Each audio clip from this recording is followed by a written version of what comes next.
Hello बच्चों और प्यारे दोस्तों। आज हम एक ऐसी एनर्जी पे बात करेंगे जो अगर हमारे एटमॉस्फेयर में नहीं हो तो किसी भी चीज़ का कलर नहीं होगा, किसी भी चीज़ को हम देख नहीं सकते। बिल्कुल सही गेस किया होगा आपने, वो है लाइट। लाइट की बात करें तो लाइट एक एनर्जी का फॉर्म है। वैसे तो लाइट को डिफाइन करने से पहले बहुत सारे साइंटिस्ट ने इसे डिफाइन करने का प्रयास किया। सबसे पहला अटेम्प्ट किया न्यूटन साहब ने। न्यूटन ने कहा कि जो लाइट है उसमें पार्टिकल नेचर होता है, यानी कि लाइट एक जगह से दूसरे जगह तक प्रोपोगेट करती है in the form of particle. चूंकि न्यूटन साहब ने पार्टिकल नेचर के बारे में बताया, तो पार्टिकल, जैसा कि आपको बताया, न्यूटन साहब ने ग्रेविटी की खोज करी और ग्रेविटी किसी पार्टिकल पे होती है। उसी बेसिस पे न्यूटन साहब ने लाइट के नेचर को पार्टिकल कहा कि लाइट प्रोपोगेट करती है in the form of particle, और इस नेचर को हम पार्टिकल नेचर से यहाँ समझेंगे। इसे दिया था आइजक न्यूटन। और इस नेचर के अकॉर्डिंग, इस नेचर के बेसिस पे हम रिफ्रैक्शन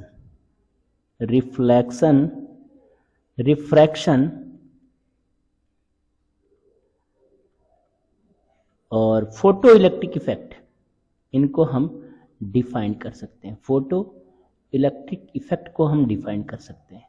चूंकि फोटो इलेक्ट्रिक इफेक्ट का जो कंसेप्ट है, इस कंसेप्ट को आप हायर क्लास में पढ़ेंगे, फोटो इलेक्ट्रिक इफेक्ट क्या होता है। बट आपको इससे, यानी कि 10th क्लास में आपको रिफ्रैक्शन के बारे में जानना है। दूसरा नेचर दिया था वेव नेचर की बात करें तो ये जो वेव नेचर है, इसे दिया गया हाइजीन द्वारा। वेव नेचर इसे दिया हाइजीन ने कहा कि जो लाइट है वो प्रोपोगेट करती है वेव के फॉर्म में, और इस वेव की प्रोपोगेशन के लिए जो मीडियम होने चाहिए वो वैक्यूम होने चाहिए। उसने एक इमेजिनरी मीडियम कंसिडर किया था, और उस इमेजिनरी मीडियम को हम ईथर के नाम से समझते हैं।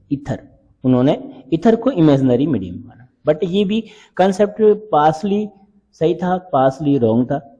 ये दिया गया हाइजीन के द्वारा। हाइगेन हिंदी में कहते हैं इसको, और हाइजीन आप लिख सकते हैं। इसके अकॉर्डिंग, यानी कि वेव नेचर के बेसिस पे हम एक्सप्लेन कर सकते हैं interference of light. Interference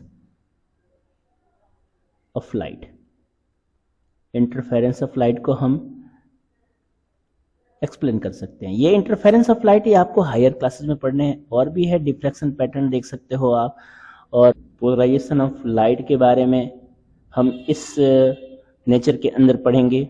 next, Maxwell ने लाइट को डिफाइन करने की कोशिश करी। मैक्सवेल के अकॉर्डिंग जो लाइट है वो एक electromagnetic wave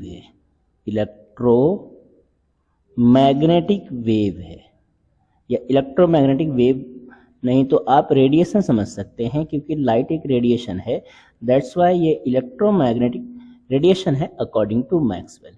in electromagnetic radiation में बहुत सारी लाइट्स आती हैं, जैसे यूवी लाइट आप ले सकते हैं। एग्जांपल, यूवी रे, ये भी एक तरह की रेडिएशन है। इंफ्रारेड, यूवी रे जो हमारे एटमॉस्फेयर में सन के अंदर से जो लाइट आती है वो यूवी रे के फॉर्म में आती है। इंफ्रारेड अगर कोई आयरन है, इसे आपने बहुत ज्यादा हीट कर दिया, उसके अंदर से जो रेड कलर की लाइट निकलती है उसे हम इंफ्रारेड कहते हैं। माइक्रोवेव भी इसका एग्जांपल हो सकता है। ऐसे बहुत सारे एग्जांपल होते हैं माइक्रोवेव। अगर हम बात करें इलेक्ट्रोमैग्नेटिक वेव की, तो इसमें दो फील्ड, इलेक्ट्रिक फील्ड और मैग्नेटिक फील्ड, ये एक दूसरे के नॉर्मल होते हैं। इसके बारे में हम स्टडी करेंगे डिटेल से हायर क्लासेस के अंदर। इसके बाद एक और नेचर दिया गया, वो था ड्वेल नेचर, जिसने इस ड्वेल नेचर ने जो भी लाइट्स के साथ, यानी कि पार्टिकल नेचर जिन चीजों को एक्सप्लेन नहीं कर पाया, वेव नेचर जिन चीजों को एक्सप्लेन नहीं कर पाया, उसे ड्वेल नेचर में समझाया गया। और ये ड्वेल नेचर दिया गया डी ब्रोगली साहब द्वारा, और डी ब्रोगली को नोबेल प्राइज भी दिया गया ड्वेल नेचर की वजह से। ड्वेल नेचर ये दिया था डी ब्रोगली ने। बट लाइट की जो मॉडर्न एज में डेफिनेशन है, light is a form of energy, light is a form of energy, जो कि आपको 10th क्लास में पढ़ने हैं। लाइट एनर्जी का एक फॉर्म है और ये प्रोपोगेट करती है अलोंग स्ट्रेट लाइन, ये कभी बेंड नहीं होती, अलोंग स्ट्रेट लाइन। बेंड होगी जब मीडियम चेंज होगा, उसके बारे में हम बाद में बात करेंगे।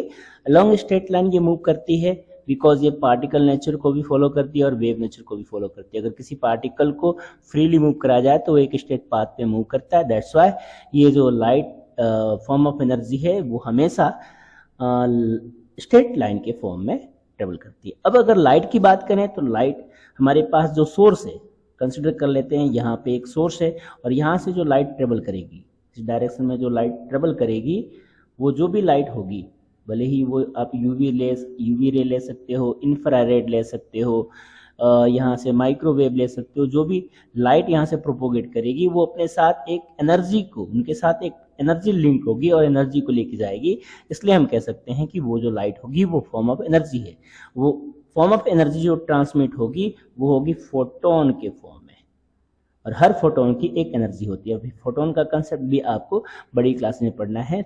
थोड़े से के लिए मैं समझा देना चाहता हूँ कि फोटोन एक मासलेस पार्टिकल्स होते हैं जो अपने साथ एनर्जी को एक जगह से दूसरी जगह ले जाने का काम करते हैं।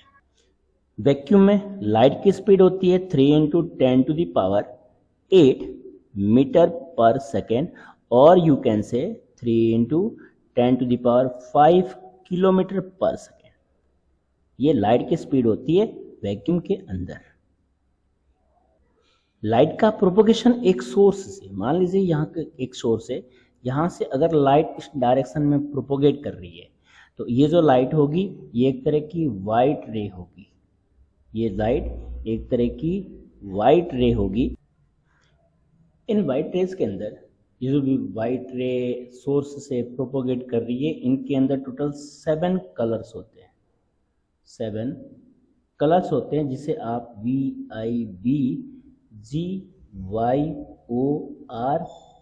के रूप में समझ सकते हैं। V for wallet, I for Indigo, B blue, G green, Y for yellow, O for orange और R फॉर रेड।